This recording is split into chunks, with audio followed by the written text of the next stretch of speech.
Thank you for the introduction, Jess, and just really excited to have everybody here. It looks like a good group today, and we're lucky to have such a wonderful panel that will talk a little bit about. This session today, as Jess mentioned, is about UX and government. We're going to talk about practices of UX, how to build capacity within your organization, and some ways that you can attract UX talent to your organization. Just a little bit about US Digital Response. That's the organization that I work at, my colleague Cindy as well. We have a team of about 34 people working on a variety of different areas. We cover election support, we do AI, we do language access, procurement, talent, user research, a wide range of things. For the most part, it's of no cost to governments. So we partner with governments to be able to provide support and build digital capacity. So we're always really excited to work with different governments and help out however we can. We have a network of about 500 different cities and states and counties that we've worked with. We have a hand raiser pool of over 11,000.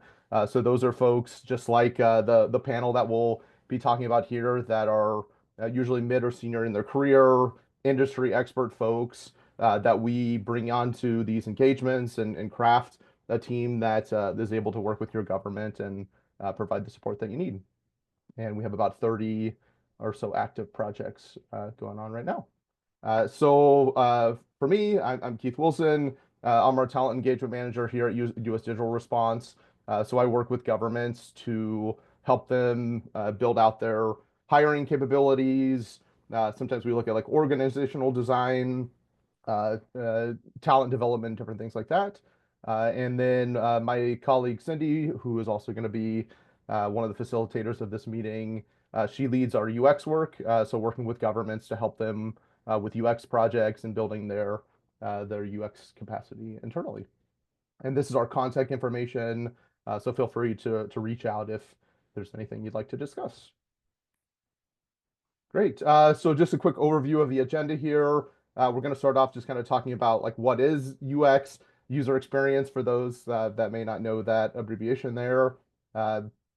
How it sort of works within government and why it's such a valuable tool and resource within government. We're going to talk a little bit about, again, hiring and sort of attracting UX talent, how to sort of build out practices within your government if that's something that's new or you're starting to kind of ramp up. Then we're going to have some time for an AMA session. You'll be able to put your questions in the chat, and the panel that we'll introduce here in a second will be able to answer your questions for you. And then we have a breakout session in sort of the last 30-ish or so minutes of the meeting of the event here. That will be our experts here are actually kind of showing a government website and talking about the things that it's doing really well and how you can improve the UX experience for that particular site. So everyone will get a chance to choose which site. We'll have two sessions, and you'll get to choose which site you kind of want to take a look at. And then, yeah, well, then we'll circle back around for closeout there. Great. In terms of our wonderful panel here, again, just really excited to have this group here. We have Paul, Eric, Lisa, and Mallory. They've all been, I won't read their whole bios here. You can see it up on the screen, but they all have a wealth of experience out in the industry and have also worked on a variety of engagements as expert volunteers with US Digital Response, working directly with government partners. Great. Great. So, yep. Yep. Now Thanks. pass over to my colleague, Cindy. Thanks, Keith. I'm excited to be here with all of you. And as a little bit of a warm up, in your last couple of weeks or months, what is a website or digital service that you've used that you've really liked how it operates? Feel free to share in the chat and a reason why in the chat. This is just to get us, our brains warmed up to think about UX.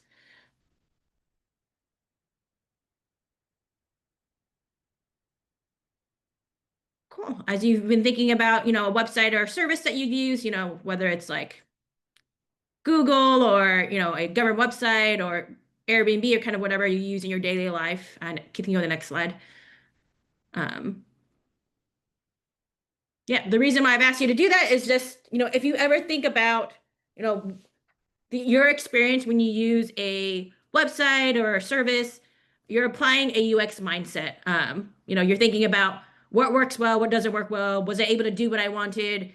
Did I just get lost and confused and decide to walk away from the site and deal with it later? That's all in the service of user experience. And so, what is UX? It's a word that we all hear, acronym we all hear, but what is it really? And so, have you ever struggled to find a item in a grocery store, rode your bike in a bike lane, or had to sign up for a subscription to watch a show? All of this is tied around user experience. We as people are trying to do something, and uh, how have the systems and processes around that thing we're trying to do or the object we're trying to buy um, kind of shaped our experience in interacting and trying to do this thing? Does your city have a dedicated bike lane, or are you just riding in the street? That's the city thinking about, how do we build a good user experience for bike riders? If you're in a grocery store, you're trying to find that can of tomatoes. Is it easy for you to find? Do the signs on top of the aisles tell you where to go, or do you kind of have to guess and walk through 3 aisles until you find what you need? And so user experience is about the relationship between a person and a product, service, or company they're trying to interact with. And it encompasses everything from your perception, your emotions, your interactions. Can you do what you want? Is it easy? Is it clear? Do you leave feeling confused? And so that whole, experience is what we call user experience. And so I'm going to pass it over to Eric to talk about what a bad UX is. Thanks. So I like to try and explain this through something a bit more relatable because bad UX can be a bit broad. So imagine coming across these products. Boots are meant to keep your feet dry, but these don't really help people achieve that result. A broom that you need to lay on the floor to use, probably not so easy to use. Salt and pepper shakers maybe that come out at different rates. You'll notice that salt shaker only has one hole and the pepper shaker has three. Probably wouldn't meet someone's expectations for how they work. So none of them really provide a good user experience. And you can evaluate your organization's experiences through a very similar lens, whether that's for a digital experience on a website or app, or even for a face-to-face service that your organization provides. Ultimately, you can ask, do they help someone achieve a goal or complete a task? Are they easy for everyone to use? And do they meet user expectations? So let's talk a bit about what makes a good user experience. So these characteristics can really help codify what comprises a good user experience. But in kind of simpler terms, I would say good UX helps people complete a task easily and efficiently. It's something that people want to use because it helps them solve a problem. It can inspire trust and confidence in users through professionalism, transparency, and reliability. It's accessible to all, it's useful, it's consistent, and ultimately provides value to both a user as well as the organization. So the first question we have for this amazing group of panelists who have a lot of experience doing UX work in different industries, what does UX mean to you? And I'm going to first call on Mallory. Thank you, Cindy. So hello, everybody. I'm Mallory. So UX to me, I think this question is a little twofold. I think firstly, UX is very simply really the experience that I have with a product or a website or a feature. So that could be a chair, that could be Airbnb's website, which is one of my favorite examples for good user experience for everyone in the chat. And then I think as far as like a good UX goes, I really define that as a product or a feature that both fits into my life, so it has value, speaking back to kind of what Eric mentioned earlier, but also it has a good user experience that I don't necessarily notice. It helps me accomplish my goal without me realizing kind of the gears that are working in the background to make it happen. Great. Thanks, Mallory. Paul, do you want to go next? Sure. Hi, everyone. I'm Paul. To me, UX, it's really easy to focus on UX from a digital perspective. I think Mallory touched on this. It's not just digital things that you encounter. It's not just a website or an app. It's all those experiences, like Cindy mentioned, that you're going through your day-to-day life. And it's both the action that you're trying to achieve or the outcome you're trying to achieve, and also the feeling that you have as you're doing that. You're trying to not only, UX is not only delivering on helping a user complete the goal or complete the task, it's also how do they feel after they've done it and while they're doing it? Do they leave feeling satisfied and supported? So those are the things I think about. Great. Thanks, Paul. Lisa. Thanks, Cindy. Hi, guys. I'm Lisa. I would say UX, not to immediately repeat what my other two panelists just said, is something that feels invisible, but it's meaningful when it's done well. One example of UX that I really love is not the most recent season, but the season or a couple of seasons back of The Bear. There was an episode called Forks, and this episode is actually being taught in UX programs across different schools because of how effective of a metaphor it is. But no spoilers. This character goes to a very high-class restaurant, and they are basically put through the ringer about all the behind the scenes that are involved in order to create this seamless, incredible experience for the users up front. And I think UX, it means going to that added level of detail and thinking about all those steps from the user's perspective so that they don't have to worry about a thing. They could just show up and eat. And I think that goes beyond dining experiences. It goes to digital websites, it goes to mobile apps, and it goes to service design. Great. Thanks, Lisa. And that episode of The Bear is great. If nobody has watched it yet, would highly recommend. Last but not least is Eric. So I don't repeat the information I said in the slides. I do use a little bit more relatable things, breaking it down still though into like good and bad. A good user experience can bring a smile to someone's face. It's something that, after they engage with it can say to themselves, wow, that was easy, or maybe even better, the experience was so good that they told somebody else about it. Whereas a bad user experience might lead to someone making a phone call or writing an email or posting something negative online about their experience. All of which, of course, can be detrimental to an organization's reputation, their efficiency, or maybe even their bottom line and their operational costs as a result. Great. Thanks, Eric. And thanks to all the panelists, in all their answers, they really highlighted how UX is very broad. It's anytime anybody interacts with a thing, your interaction is the user experience. And that could be in a public setting, you trying to, get a government benefit. But also I want to highlight, user experience can be tied to how an organization works internally. So I've done a lot of UX projects, and a lot of these panelists as well, where you have a project that's focused on like what is this staff experience? If you have a customer service office, what is the experience of staff when they're trying to support the public? And there are multiple layers to think about user experience, and you not only want the experience to be great for the end user who's getting the benefit, but also for the staff and various other folks who are engaging and making sure that that service works out. And so there's kind of different layers in which you can think about user experience. So why UX in government? Having worked in government space for a decade myself, oftentimes I hear that UX is an afterthought, it's a nice to have, and it's something that like all the big fancy private companies can do because they have the money.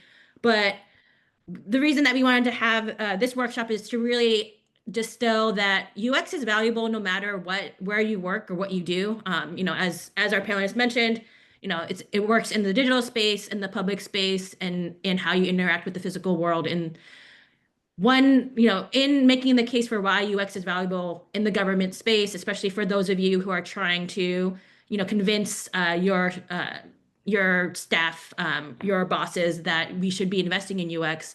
UX provides a really great and deep insight into the pain points and opportunities of growth that in how either your team operates or how you can better serve your users in the community. You know, as an individual, you have a very specific and focused lens on what an experience is. By taking a user experience lens, you can kind of get a broader view of what is the experience overall for the majority of people and understand, you know, what are the pain points and opportunities for growth you can invest in. This also helps you to build an understanding of what solutions can have the most impact in the long term, short term, and a sense of the level of effort. You know, as we all experience, there's an infinite amount of things that we can do and we can improve. And it's really hard to figure out like what should we actually prioritize. We have X amount of time, X amount of resources, and we're trying to hit certain goals for the organization and for the public. And so applying a UX mindset gives you a lot of insight into like of those pain points, which are the biggest pain points and which solutions can have an impact in the short term versus the long term and can help you kind of prioritize and think about your work. And which leads into, you know, helping you make better decisions about how you prioritize your work, how you resource different things, and start thinking more holistically about what your long-term strategy is for how you know, better serve the public or how you better operate internally. And this also creates a great opportunity for you to strengthen your relationships and build with your users and community so that it's not just, you know, internally we decided to build a thing and now we're just tossing it over the fence and hoping it works. Instead, you're bringing them into your space, letting them think, sharing their opinions, and kind of collaborating, co-designing together to build a solution that actually meets the needs of the community and addresses those pain points that you've identified. And so I'm going to pass it to Lisa to talk through what a good UX in government example is. Thanks, Cindy. Yeah, so for this example, fortunately, it's across the pond, so not US based, but this was done by the UK, their primary website, gov.uk, which connects to all of their different government services in one place. I called this out as a good example. One, because it actually won a design award, beating out a couple other different competitors in the UK, so it's pretty legit.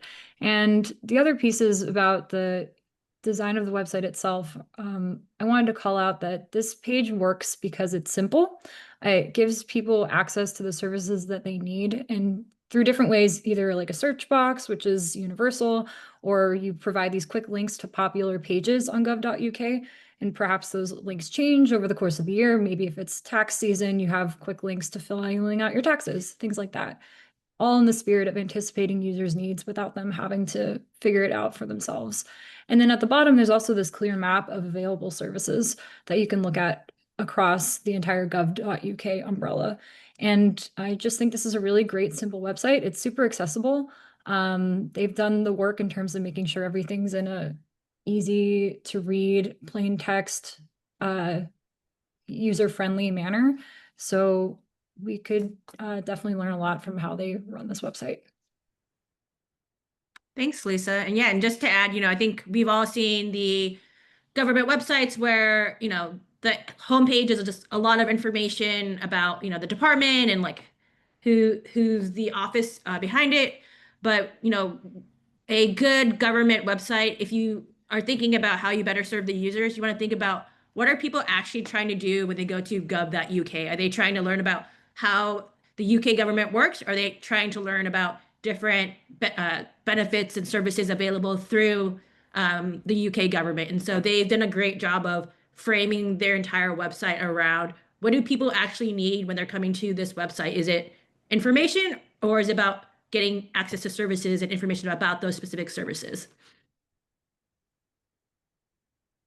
And so the next question we have for our panel is for them to share a UX project that they've done with a government agency, whether that's in their day-to-day jobs or as a volunteer at USDR. And so I'm going to first call on Eric. Thanks, Cindy. Prior to my time at SiriusXM, I worked at various agencies here in the DC area, and I led the redesign of the Federal Communications Commission website, the FCC. And I think, one of the biggest challenges that they faced is just the broad audiences that they had to serve. Internal users who've used the site multiple times per day, to external customer or people who might be visiting the site to report a problem for the first time ever. And so, a problem like that it was incredibly difficult. We spent a good amount of time doing stakeholder interviews with internal stakeholders, and usability testing with external users and internal users really as well, to understand the problems that they were facing, what their navigational patterns were like. We did all sorts of different activities like card sorting and tree testing to reorganize all of their content and make sure that things were easy to find, whether that was through navigational patterns or we organized their nav into audience-based navigation, which seemed to solve a lot of problems too. As Lisa mentioned, with the gov.uk site, elevating some of the quick tasks right to the homepage so that people didn't have to search too far to find them. And ultimately, I'm just proud that even though it's been 10 years, the site is almost as it was then, which I think is a bit of a testament to the good structure that we put in place. Great. Thanks, Eric. I will call on Paul next. Thanks, Cindy. Example I'll give is actually a USDR project that I worked on with the city of Seattle. The problem that was identified was folks at the Office of Economic Development didn't really have a good idea of the procurement contracting process. Everyone seemed to have a different idea of how it worked and what the various steps were across the various roles. So our goal was to essentially visualize and help clarify that process. So we did some research and started talking with people across the team, and started to realize that the problem wasn't really clarity, it was working norms.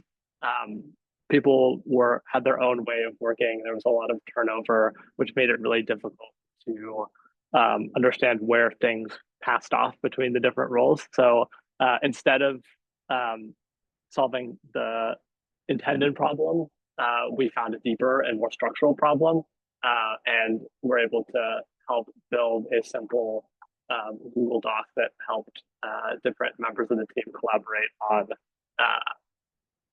different parts of the process that seemed to overlap and where there was a lot of miscommunications. So, yeah. Great.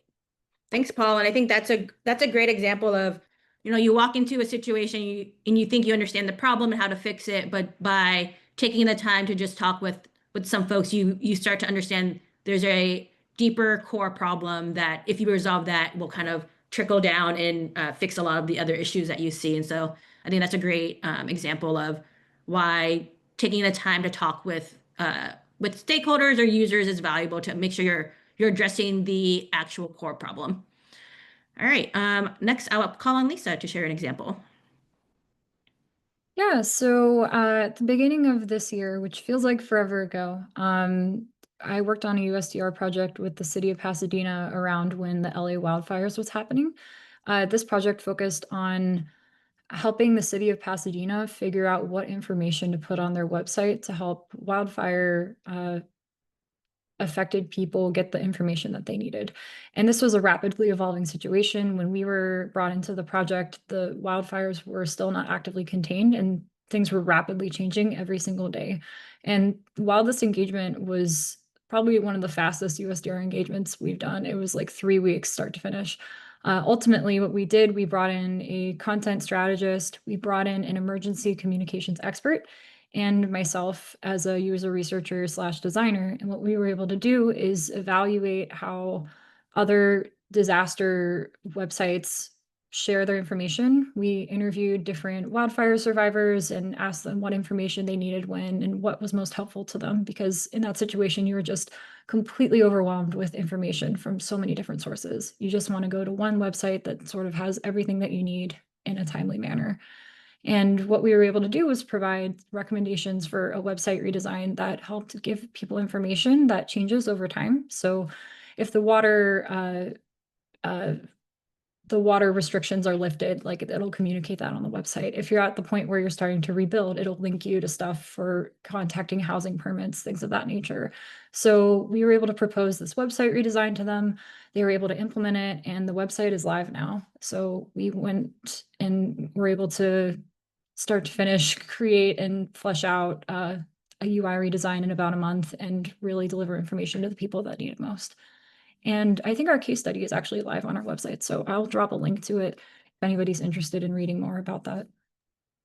Thanks, Lisa. And, I think that's a great example of, a lot of times when I'm talking with folks about, how they can employ UX in their work, the assumption is that, UX projects have to be 6 months, a year, multiple years. And really, I think Lisa's example shows that UX can be very responsive. You can literally have a disaster happening, and you can, if you take the time to talk with the people who are immediately affected, you can think about what are some quick short-term things that you can do to really help people in that moment. And the fact that, Pasadena, Lisa, along with Pasadena, was able to get so many insights and get something up so quickly shows that like UX can be responsive to the needs, and you don't need to commit a long time to do a UX project. You can do something, quick and dirty in a month if you need to, or you can take more time if you need it. It's really just thinking about what are your needs and what are the needs of the people you're trying to serve. And with that, last but not least is Mallory. Beautiful. Sorry, I lost my mouse for a second. I have a couple of different screens. Um, I'll share an example from a USDR project as well, where I was working with a major US city to improve their housing lottery system. And the big thing that I took away from this as someone who mainly has their experience in non-government agencies, something that really stood out to me was we really made sure to look at both the people who were managing the lotteries as well as the people who needed to use the lotteries to get housing, to make sure how can we balance out this experience so that both primary users here are satisfied with the tools that they have. And similar to, I think it might have been Paul that mentioned this, the problem was a little deeper than just why weren't people going to these like lottery maintenance sheets, and more or less was around managing the lotteries and getting everything up on these sheets was really cumbersome. And part of the reason for that was there was a lot of redundancies that were happening, and users who were applying for the lotteries often were just applying to try and get into something. They're at a very critical point in their life where they really need to get into housing so that they have a roof over their head, and the stress of just applying to the many different lotteries, as well as going and trying to manage and check where they are in this lottery system, was very overwhelming, and all felt like the term implies, like a lottery that feels impossible to win. And so the bigger takeaway there is how do we make this more of a manageable process so that people don't feel like it's impossible and people can get access to the resources that are being provided to them, and really kind of create a clear bridge between the two parties, the people who are managing and the people who are using the software. Thanks, Mallory. And yeah, I think that's a great example of, working in the government space. Often people are coming to, look at benefits or services or whatever in a moment of, they're stressed out. They're trying to make sure they can survive, their family can survive, which is a very different context from, if you think about like Airbnb or other services where it's like people are coming to plan for a joyous thing versus government benefits. Sometimes you are meeting people at the most stressed out moments in their lives, and applying a UX mindset to your work really makes space for the reality that people are stressed out and they are trying to achieve something to make their lives stable and make the lives of their families stable. And UX is a great way to pause and make sure you're listening to folks and building a lot of empathy as you build out your services or your benefits programs or whatever it is, to make sure you're meeting folks where they're at. And so thanks to this great group of panelists who've invested so much of their time and their expertise in supporting different government agencies, we've really seen kind of a lot of impact that that these volunteers, as well as other volunteers, have had on government agencies and applying a more UX and empathetic mindset to the work that they were doing. And next, I'll pass it to Keith to talk about hiring UX talent. Right. So yeah, we're gonna shift just a little bit and talk about how to bring in awesome folks into your organization. Um, we wanted to kind of break it down a little bit about what does it actually mean to hire for a UX role and kind of how to approach that. I think in these presenters so far, you've heard about user experience research, you've heard about user experience design. There's all these sort of kind of nuanced roles in there. Sometimes they have overlap, sometimes they're really clearly defined. But I think the important first step here is making sure that you understand what you need for your particular organization and the work that you're trying to do. Um, so making sure that you understand, is this need to be a designer? Does this need to be a researcher? Does this need to be that combined skill set there?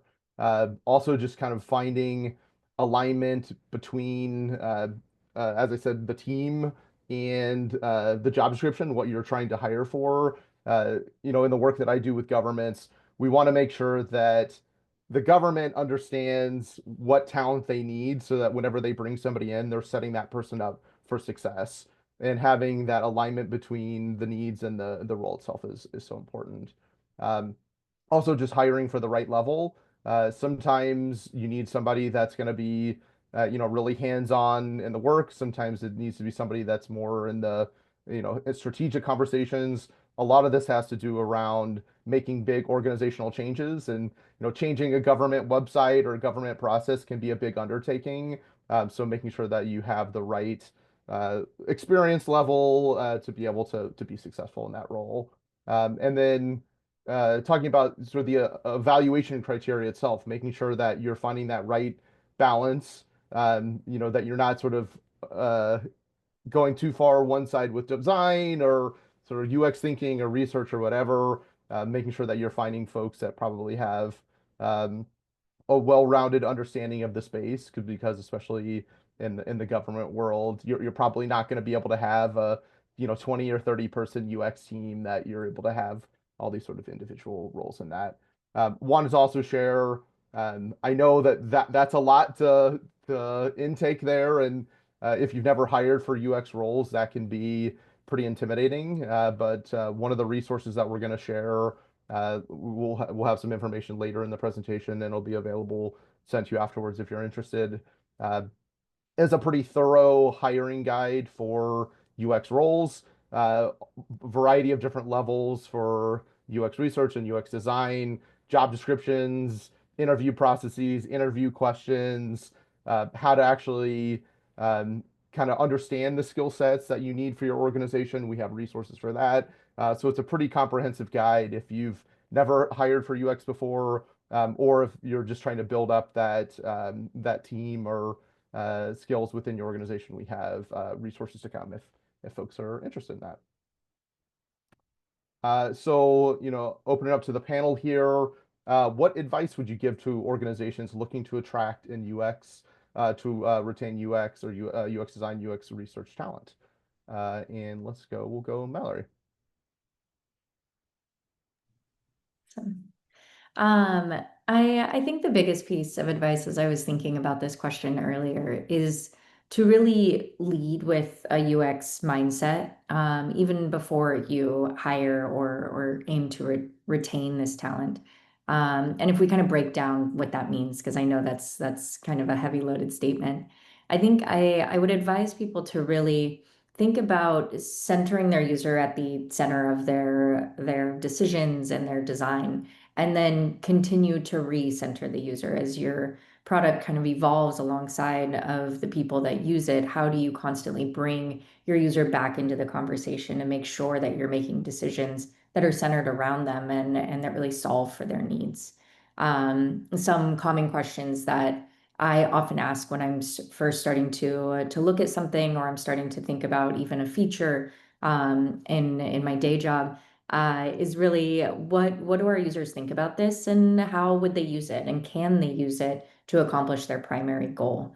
And if you don't have the people who can help you answer those questions confidently, I think that's where you start to look at getting either UX designers, UX thinkers, UXRs to help answer those and make sure that you keep your users at the center of your entire process. Great. How about you, Paul? What do you look for when what do you think a government should look for? You're kind of looking for if they're attracting or retaining UX talent?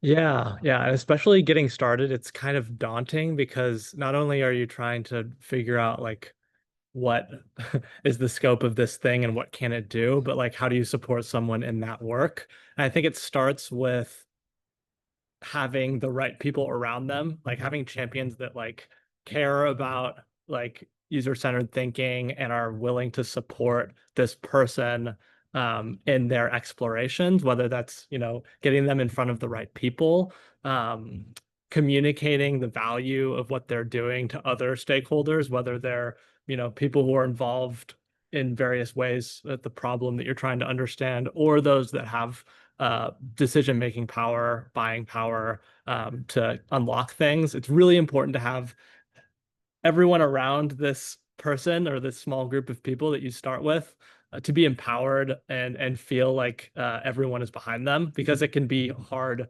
when you go in unsupported and you don't really have, you're both trying to like solve the problem from a user experience perspective and advocate for why you should be there. So I think what you can do is set that environment so that when someone comes in, they can focus on solving the problem or uncovering the user needs. Great. I mean, we have all these wonderful attendees at this event here. You know, now you're all champions, hopefully for UX, and can take that back to your organization. And I know that that means a lot for to Paul's point, making things happen in government and organizations. Having those champions for the space is so critical. Even if it's not directly your work, just being supportive is always fantastic. Let's go, Eric. Thanks. I think there's a few different aspects of this to me. I think the big one, though, is that UX designers and researchers are inherently empathetic and inclusive. I think it's one of the things that sort of are our superpowers. And so I would say that ensuring that people know that they're going to be, if you're in a hiring situation, that they're going to be working in a place where the people there care about the audiences that they serve, and that they're invested in their feedback and improving to meet their needs and expectations. And I think that needs to be reflected in your hiring process as well. So it's not just the hiring manager, right, and the recruiter that is maybe taking phone calls and making this decision, but that there are other people on the team that you're going to be engaging with that are included in that process, and that are helping to drive that hiring decision. I think it's also important to set expectations properly so that the person can be successful. Is the person really coming in to identify and solve user problems, or are you looking for them to truly transform the organization, as Keith sort of hearkened to earlier? You know, I think that's just really important to make sure they can thrive. And I think also just imparting a little bit of understanding, you know, and hopefully it's some things that you walk away from this conversation with, but that you understand that UX is more than how it looks, but it's how it works and how it makes people feel. I think just hearing that, you know, will tell someone that they are headed to an organization that, you know, feels like they, you know, they understand. I know sometimes especially if it's your first hire, for example, sometimes it can kind of feel like you're on an island. And so however, you know, you can help put someone at ease that that's not the case. I think that would be great. Awesome. Thanks, Eric. Over to you, Lisa. Yeah, all great points from my panelists. Oops, sorry. Follow that one up. I accidentally muted you instead of myself. My apologies. All good. So I would say to Paul's point about creating an environment that sustains UX, one way that I've seen the flip side of this as a UX team of one in many situations is You don't have to necessarily be a quote unquote UX person to perform the UX work. And if there are ways that you could evangelize UX to your stakeholders, like teach your developers about how to use different Figma plugins for accessibility, or teach your product managers how to do user research alongside of you, helping those people buy into your process by actually doing the work alongside of you will prove like the value of your work.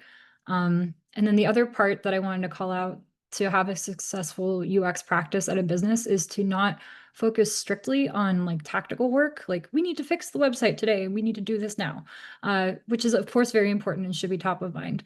But you should also prioritize the proactive work, and that stuff comes with generative user research or like long-term strategy, things like that. And that could be overwhelming to think about at the beginning, but that's something that you could grow into as time goes by and as your practice becomes more mature. Perfect. Thank you all so much. We'll move on to the next section here. Great. So yeah, UX can be a very big thing. And so one of the things that we wanted to talk about in this presentation is like very high level, what it means to build a UX practice. And go ahead, Keith. And so our first question for our panelist is, one of the big things in building a UX practice or a mindset is that you have to convince people that you should be doing it in the first place. As some of you might have experienced when you try to convince your boss that you should invest in UX, the response might be, we don't have the time, we don't have the resources, there's already so much we need to manage. And so question for the panelists is, can you share a key point you can make to stakeholders when you're trying to get UX buy-in? And I will call on Mallory first. Yeah. So early on in my career, I worked at an agency, and so we spent a lot of time pitching UX research, and this was, I think, at a time when UX research also wasn't widely known and wasn't as widely implemented as it is today. And one of the big things that we kept going back to is UX research and really good a good UX practice allows you and enables you to ask the right questions ahead of time that allows for businesses to de-risk early and ultimately strengthen their decision-making process as they're improving, creating new products, or even trying to change something. And so really putting these UX professionals or embedding these UX professionals into your industry and into your practice allow you to make sure that you are maintaining alignment with the people who are ultimately going to use your service or your product. And so yeah, I'll leave it there. Great, thanks, Mallory. Eric. I would say you can't afford not to. I mean, I really think that in the short term, it might cost time and money, but in the long term, it kind of pays for itself. As I mentioned before, when people have problems, they are going to look for other ways to solve those problems. And a lot of times that's going to cost you, whether it's actual dollars and cents money or cost you, in reputation management in some way. And so I would say the more that you can focus on the bottom line and real customer feedback and data, the more higher level people in an organization are going to pay attention. So, getting started with that is like keeping track and categorizing user feedback. And user feedback doesn't mean it just comes in from a digital experience. It could mean it's the number of people that walk in your front door and ask a question. Like how many times are those things being asked, and how might you empower those people to self-serve in a digital way that costs you less staff time and money to manage those kinds of questions. And so, yeah, like in any way that you can quantify those and the impact, I think is things that will resonate with stakeholders. Great. Lisa. Yeah, when it comes to like measuring the impact of design, that could be tricky sometimes, especially if you don't have like really amazing like analytics data or things like that. But I will say the thing that I found time and time again works when speaking with stakeholders about the value of UX is bringing that raw user research to the table and showing them. It could be a highlight reel of clips of people suffering to get in through your login page. It could be quotes, anything that brings you close to the user and in their shoes as much as possible, so you could really empathize with them. That's been what I've found the most useful just in terms of building shared stakeholder empathy. Great. Thanks, Lisa. Paul? All fabulous points from my fellow panelists. One thing I'll highlight that Eric mentioned, you in your role at your agency, you understand the network of stakeholders and folks and like what the motivations are, what the outcomes are, and if a problem is identified, you understand like the broad strokes of like how it's impacting the various stakeholder set. So yeah, framing it as an opportunity to address that problem, framing UX as an opportunity to address that problem and what potential impact it could have is, it's just like in a business setting, like it is always a good approach. And I also would say that like it doesn't have to be this huge investment all at once. You can start small, and there are ways that either maybe you use a resource like the U.S. digital response to like help understand a specific part of the problem, but it doesn't have to be all or nothing. So yeah. Great. Thanks, Paul.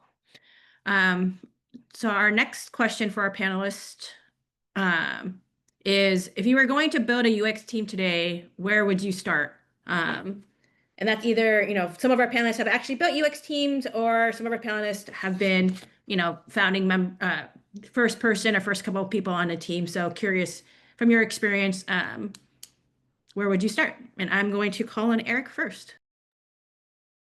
Thanks, Cindy. Yeah, I've sort of fit into both of those categories, being the first team member and helping to build teams of a dozen or more.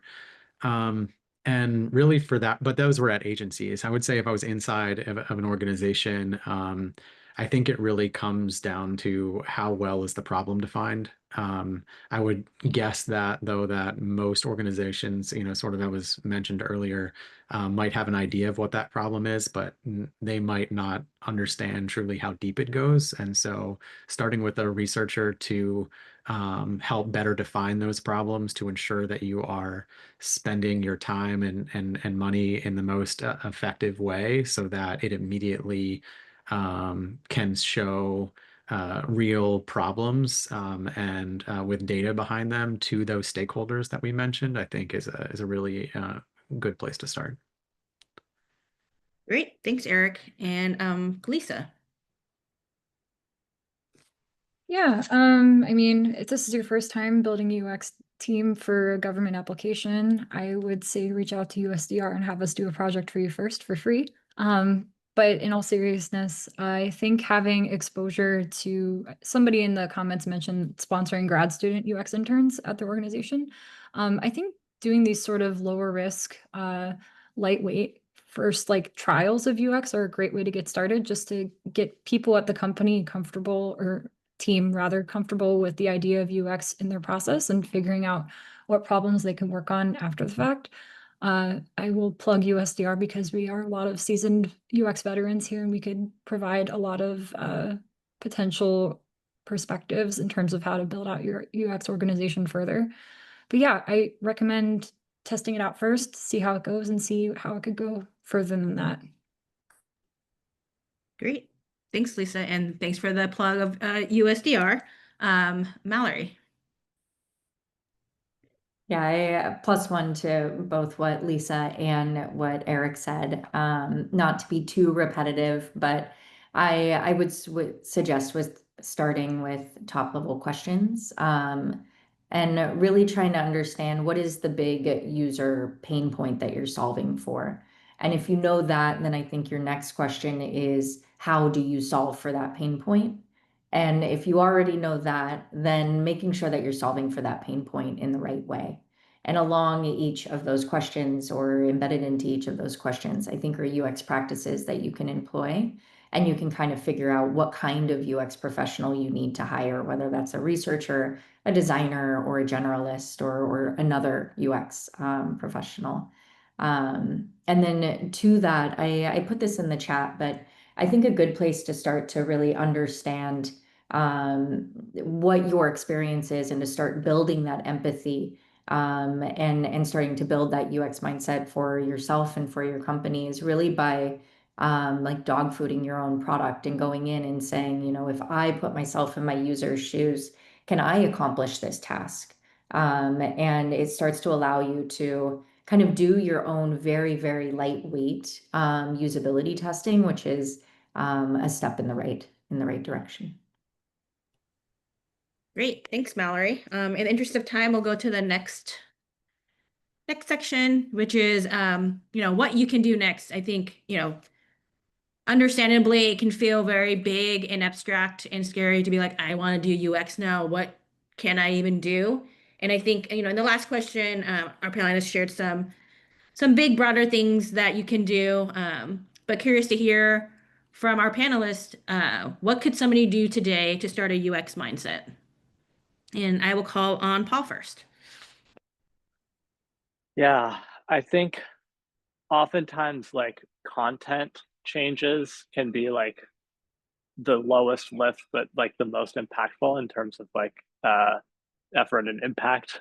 So I think like reviewing how you talk to your users and how you engage with the folks that your services are helping. And like Mallory mentioned, kind of dog fooding that to say like, if I were in my, if I were my user, like how would I react to this? How would I go through this? And I think Eric also mentioned just using friends, family members is another great way to just like get more perspectives.